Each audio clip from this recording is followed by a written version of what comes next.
Hello everyone, Manithraw here, and welcome to a bunch of stuff for this week, actually. Number one, I am a tester of the beta for the RS Mobile, so I do have some information on that. That's why you'll notice my HUD interface, well, my interface is a little bit different than usual. It's because I actually wanted to make a good point out, for people who are planning on playing on that. Now, I have been using my cell phone for it. My cell phone, it supports it pretty easily. I do like it. The only thing is, it would need a stylus if you're going to use it. Some of the controls are kind of a little bit wonky, but this also gives me a good point to remind you guys, because when it comes to playing on that and versus playing on here, this is obviously how, well, not obviously, but this is how it is set up for my cell phone, this fashion. So if I go into here, whoa, okay, so now I want to go and load a layout. See, as you can see, everything changes, everything's back to normal. And then if I want to load a different loadout, which is the cell phone loadout, which would be this here, right here. So do keep in mind, try to keep, different layouts in mind for you. This way you have different things, and it's very easy to do because all you have to do is go into edit mode and save your current layout, and then that'll be your best bet, because this way you don't have to worry about things being changed around that you don't want changed around. Up next, for one of the releases this week was actually improved surveys. So you'll see that there is the Ninja Fixes survey. It is open. You have 6 days and 10 hours, well, from whenever it is. Oh, okay, there we go. I clicked on the wrong thing. So, actually, I'll go back to here. If you just click on the picture, it'll take you into that. What I actually went to go click on there was just for more information about what was changing. So as you can see, what they're doing is, it's a yes and no type thing, and it's a skip. Skips do not count towards the total in the end, and if you are voting for anything, it has to be at least a 75% in order to pass. So if you see something you really like, and note that you will not see the results until you actually go to vote. And from what I heard, you are not able to vote twice. Now, change your votes. So do keep that in mind, that you want to answer as honestly as possible about what you would like to see. I think they did that, and if I remember correctly, they did that this way people weren't swayed by which thing has the most votes. This way you can actually just go in and vote as honestly as possible. Now you notice I had two selected. Now this is supposed to work. That, yep, it goes right back into it right where you left off. So if you don't finish it in one day, that is fine. There's 20 questions, if I remember correctly, for the first one. So if you don't finish it in one sitting, you don't have to worry. You can finish it at a later date. So the poll system has changed, and I do want to show you guys a little bit of something here. There was a skybox that got removed, which was the bonfire. And then there's two more that got added. There's Menaphos Desert. So it's kind of looks kind of wonky here, but it's kind of interesting. And then there's also more ones here. And Paterdamus was also another one that got added. So it kind of looks kind of neat, kind of different, kind of gives like a greenish hue, a little bit of light in it with the moon. But otherwise, the Halloween event came out today.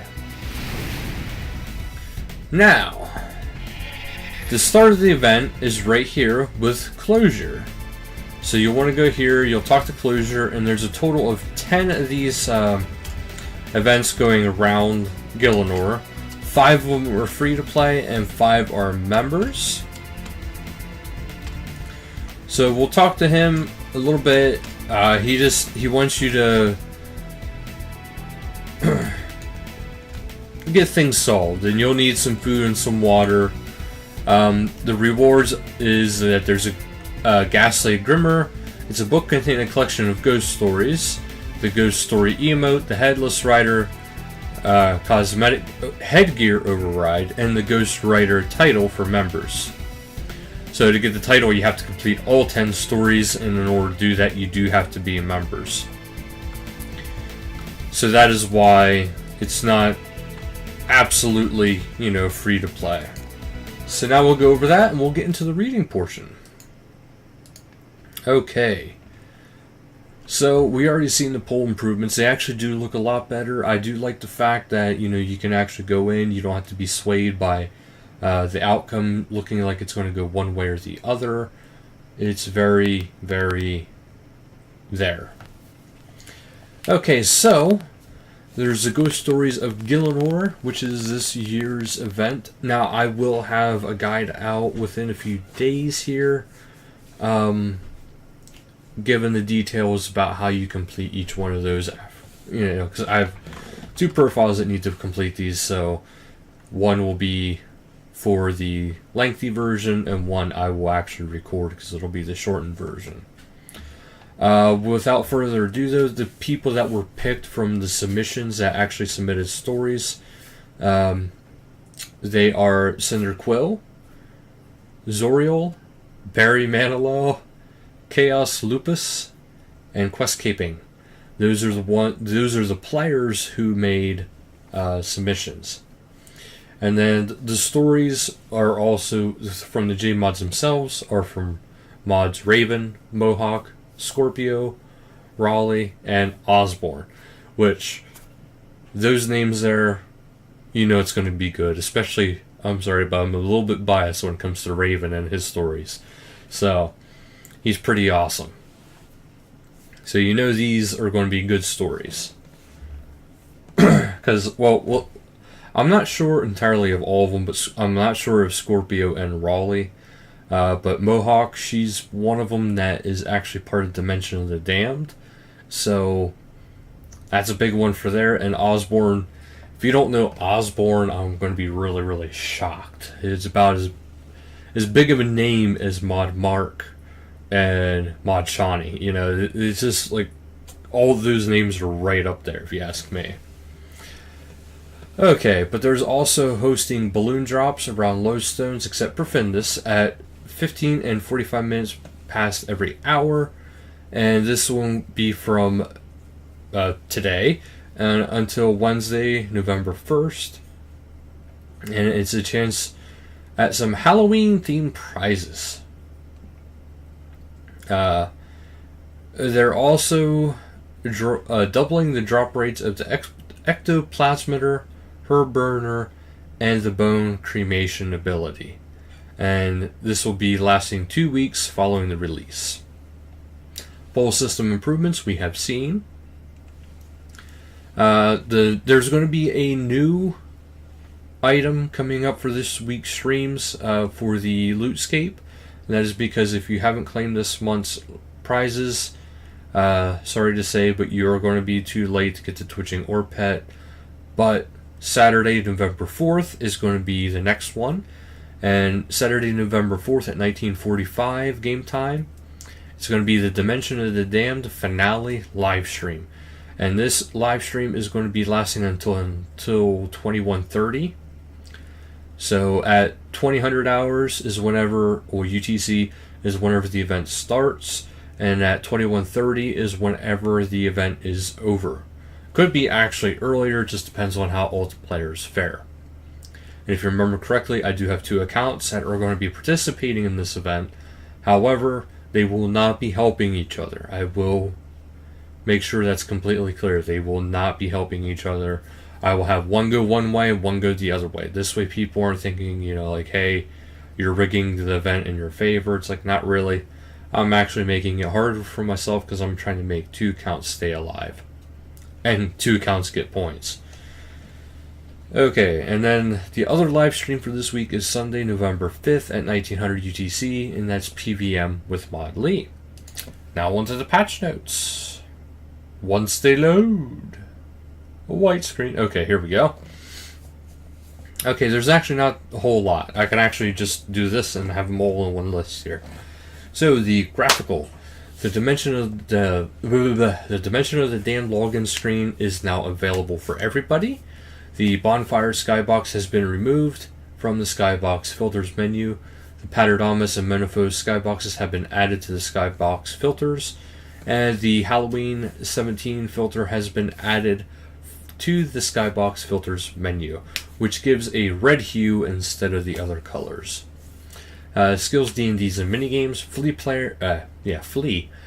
players can now take part in table dancing at Novemberfest for Prayer XP. Last week's hotfixes. The option to collect items from the GE now works as expected. Teleporting to Raxor via the Inside the Hive option on the boss portal now allows players to enter a fight if they had already completed a fight. Challenges can no longer be re-rolled for free with Viswax. The open chest animation no longer blocks a player from earning their free 600 Ghost Weave. Ninja fixes. A tiny section of fence east of the Varrock lone survival of the Great Purge is no more. And then logging into the Wilderness Agility course in a free-to-play world will now remove you from the area. So that's it. That's it for this week's updates. I know it doesn't sound like a whole lot to some people, but keep in mind, it's a holiday event, it's a holiday week. Usually it's just a holiday event, but there's actually a lot more if you think about it. Not to mention, with all the showcases and all the things that are coming up, if you're like, oh man, these updates have been sucking, there's nothing going on, that will be changing. I can guarantee it. I've seen stuff for a lot of stuff that's upcoming, and it is all looking really, really good. So thank you guys so much for watching, and until next time, later guys.